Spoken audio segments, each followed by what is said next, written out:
Hello students, तो आज मैं आपके लिए एक और इन्फॉर्मेटिव वीडियो लेके आया हूँ। इस वीडियो में हम सीखेंगे कि क्लास 12 फिज़िक्स के बोर्ड एग्ज़ाम के पेपर को कैसे स्ट्रैटेजिकली प्लान करें और किस तरह से कम एफर्ट में हम लोग ज़्यादा मार्क्स ऑब्टेन कर सकते हैं। तो उसके लिए हमें जो पेपर पैटर्न है वहाँ से शुरुआत करना पड़ेगा। तो सबसे पहले मैं स्टार्ट करूँगा आपका लास्ट सेक्शन जो है वहाँ से। तो मैं स्टार्ट करूंगा 4 मार्क्स के क्वेश्चन से। 4 मार्क्स के जो टोटल क्वेश्चन से जो एग्जाम में आएंगे वो 6 क्वेश्चन रहेंगे। उन 6 में से हमें कोई 4 क्वेश्चन अटैम्प्ट करने हैं। अब ये 6 क्वेश्चंस कौन से चैप्टर से आएंगे वो हमने ऑलरेडी एनालिसिस करके ऑब्टेन कर लिया है। तो देखो, टोटल 4 मार्क्स के जो क्वेश्चन हैं वो एक क्वेश्चन आएगा चैप्टर नंबर 2 से, एक क्वेश्चन आएगा चैप्टर नंबर 3 से, एक क्वेश्चन आएगा चैप्टर 7 अल्टरनेटिंग करंट से, एक आएगा चैप्टर 9, एक 11 और एक 12 से। अब ये 6 क्वेश्चन जो हैं, इन 6 क्वेश्चंस का मैं ऑलरेडी जान चुका हूँ कौन से चैप्टर से ये लोग आने वाले हैं। इनमें से कौन सा चैप्टर मुझे हार्ड लगता है, कौन सा चैप्टर मुझे ईजी लगता है, वो मैं पहले से जानता हूँ on the basis of my experience through out the year. तो मोस्टली जहाँ तक मैं जानता हूँ मैक्सिमम बच्चों को चैप्टर 7 हार्ड लगता है। तो आप प्लानिंग कर सकते हैं कि आप चैप्टर नंबर 7 के अंदर 4 मार्क्स का क्वेश्चन स्किप करें। अब देखो, चैप्टर 7 में 3 मार्क्स का भी कोई एक भी क्वेश्चन नहीं। इसका मतलब चैप्टर नंबर 7 से आप 3 मार्क्स 4 मार्क्स यानी कि बड़े क्वेश्चन सारे स्किप कर देंगे। और अब आपके पास बचेगा चैप्टर नंबर 2 और 3 जो कि ईजी चैप्टर्स हैं। उसके अलावा चैप्टर नंबर 9 का एक क्वेश्चन आएगा, 11 और 12, यानी कि आपके पास अब 5 क्वेश्चन आ गए हैं। इनमें से भी अगर आपको कोई एक चैप्टर हार्ड लगता है तो आप उसको प्लानिंग के अकॉर्डिंग पढ़ने के टाइम पे ही उस चैप्टर को छोड़ सकते हैं। तो इस तरह से इस 6 क्वेश्चन में से कौन से 4 क्वेश्चन मुझे अटैम्प्ट करना है वो मैं एग्ज़ाम में जाने से पहले ही 2 महीने पहले ही प्रिपरेशन का टाइम पे ही डिसाइड कर सकता हूँ और उसके अकॉर्डिंगली प्रिपेयर कर सकता हूँ। उसी तरीके से अगर मैं 3 मार्क्स वाले क्वेश्चन की बात करता हूँ तो 3 मार्क्स वाले क्वेश्चन को ध्यान से देखें तो टोटल जो क्वेश्चंस आएंगे एग्जाम में वो 9 क्वेश्चंस है। उसमें से मुझे कोई 6 क्वेश्चन से अटैम्प्ट करने हैं। और इसका मतलब ये हुआ कि अगर मैं चैप्टर्स को एनालाइज करूं तो चैप्टर 14, 13 से एक क्वेश्चन, चैप्टर 9, 10, 11 से 1 क्वेश्चन है। और इसी तरीके से चैप्टर 1 से 1 क्वेश्चन है, चैप्टर नंबर 3 से 1 क्वेश्चन है, चैप्टर नंबर 4 से चैप्टर नंबर 6 से भी 1 क्वेश्चन है। तो अगर वापस से इनमें से कोई चैप्टर ऐसा मुझे लगता हो कि भाई ये चैप्टर मेरा को हार्ड है और मैं इसको स्किप करना पसंद करूँगा, तो 9 में से कौन से 6 क्वेश्चन सेलेक्ट करने हैं वो मैं पहले से डिसाइड कर सकता हूँ।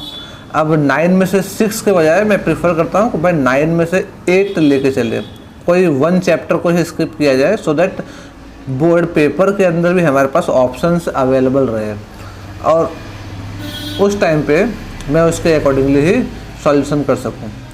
अब देखो, इसके अलावा और जो बिगर एडवांटेज मुझे मिलता है वो है मेरे पास चैप्टर नंबर 5 में। देखो, चैप्टर नंबर 5 में दिख रहा है हमें कि यहाँ पे चैप्टर नंबर 5 में से 3 मार्क्स का 4 मार्क्स का एक भी क्वेश्चन नहीं आने वाला है।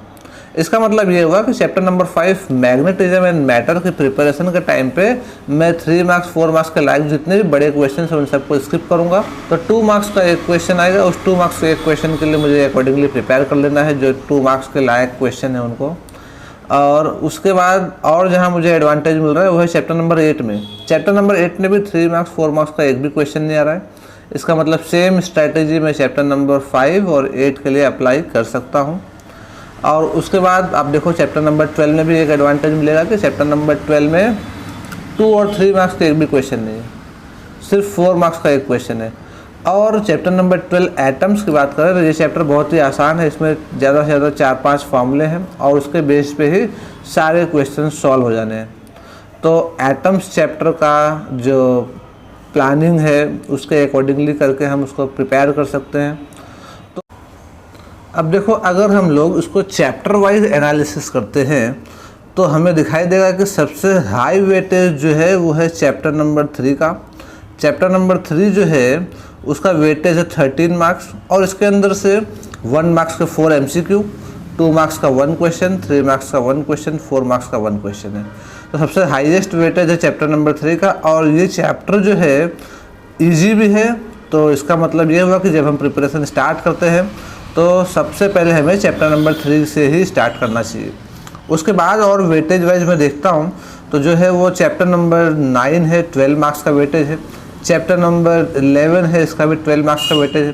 तो चैप्टर नंबर 9 कुछ लोगों को हार्ड लगता है, लेकिन चैप्टर नंबर 11 की बात करूँ तो chapter number 11 dual nature of radiation and matter easy chapter है, तो हम इसको भी इजीली प्रिपेयर कर सकते हैं। ये 12 मार्क्स का चैप्टर है। और उसके बाद अगर मैं चैप्टर नंबर 7 की बात करता हूँ तो उसका वेटेज 10 मार्क्स का है।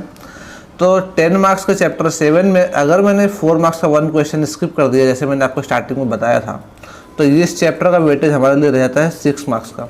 और उसके अकॉर्डिंगली हम प्लानिंग से इस चैप्टर 7 को प्रिपेयर कर सकते हैं कि सिर्फ MCQ और 2 मार्क्स का क्वेश्चन मुझे यहाँ से प्रिपेयर करना है। अब देखो, और 10 मार्क्स के वेटेज की बात करूँ तो मैं चैप्टर नंबर 1 एंड 2 के अंदर भी 10 मार्क्स का क्वेश्चन आने वाले हैं। तो चैप्टर नंबर 1 एंड 2 ये दोनों चैप्टर्स भी इजी हैं और इसको भी हम लोग अकॉर्डिंगली प्रिपेयर कर सकते हैं। फिर 10 मार्क्स का वेटेज वेव ऑप्टिक्स से भी है। वेव ऑप्टिक्स भी जो चैप्टर है वो इजी है, लेकिन कुछ लोगों को हार्ड लगता है। तो 4 मार्क्स का एक भी क्वेश्चन इसमें से नहीं आने वाला है। हाँ, 3 मार्क्स का एक क्वेश्चन है, बट आप यहाँ पे ऑप्शन प्लानिंग के अकॉर्डिंगली चैप्टर नंबर 10 के अंदर से क्वेश्चन को स्किप कर सकते हैं। उसके अलावा के जो भी चैप्टर्स है जहाँ से 3 मार्क्स के क्वेश्चन आने वाले वो सब इजी है। तो इस तरह से मैं चैप्टर नंबर 10 से 3 मार्क्स का 1 क्वेश्चन स्किप का प्लानिंग करता हूँ, जिससे चैप्टर नंबर 10 का वेटेज अब मेरे लिए 7 मार्क्स का रह जाएगा। और ये चैप्टर नंबर 10 जो है वो हमारे लिए 7 मार्क्स का हो गया, और वो सिर्फ 2 मार्क्स का क्वेश्चन और 5 मार्क्स का क्वेश्चन बचा, तो मैं उसको उसी के अकॉर्डिंगली ही प्रिपेयर कर सकता हूँ। तो इस तरह से देखो, 3 और 4 मार्क्स के क्वेश्चंस की बात करें तो ये तो बहुत ही आसान है, इसका प्लानिंग कर सकते हैं हम अभी से। उसके अकॉर्डिंगली जिस चैप्टर में से स्किप करना चाहें 4 मार्क्स 3 मार्क्स के क्वेश्चन कर सकते हैं। अब 2 मार्क्स और 1 मार्क्स यानी कि MCQ और 2 मार्क्स के क्वेश्चंस की बात करें तो MCQ और 2 मार्क्स वाले क्वेश्चन में हमारे पास ज़्यादा ऑप्शंस अवेलेबल नहीं है। वैसे तो टोटल क्वेश्चंस 12 आएंगे और उसके अंदर हमें अटेम्प्ट 8 क्वेश्चंस करने हैं। हम लोग चाहें तो इनमें से किसी एक या 2 चैप्टर्स में से भी क्वेश्चंस को स्किप कर सकते हैं। तो इस तरह से हम लोग प्लानिंग के अकॉर्डिंग फिजिक्स में से चैप्टर 3 और 4 मार्क्स के जो क्वेश्चंस उसको प्लान कर सकते हैं। और जैसे हमने देखा कि चैप्टर नंबर 5, चैप्टर नंबर 8 और उसी तरीके से चैप्टर नंबर 12, इनके अकॉर्डिंगली इनमें सेलेक्टिव स्टडी कर सकते हैं। और इतना करने के बाद भी हम लोग मैक्सिमम मार्क्स स्कोर कर सकते हैं। अब इसके बाद देखो, मैं आपको इम्पोर्टेंट क्वेश्चंस कौन से हैं 3 मार्क्स और 4 मार्क्स के, वो नेक्स्ट वीडियो में बताऊंगा कि 3 मार्क्स और 4 मार्क्स में इम्पोर्टेंट क्वेश्चंस कौन से हैं पूरे फिजिक्स में, पार्ट 1 पार्ट 2 मिला के।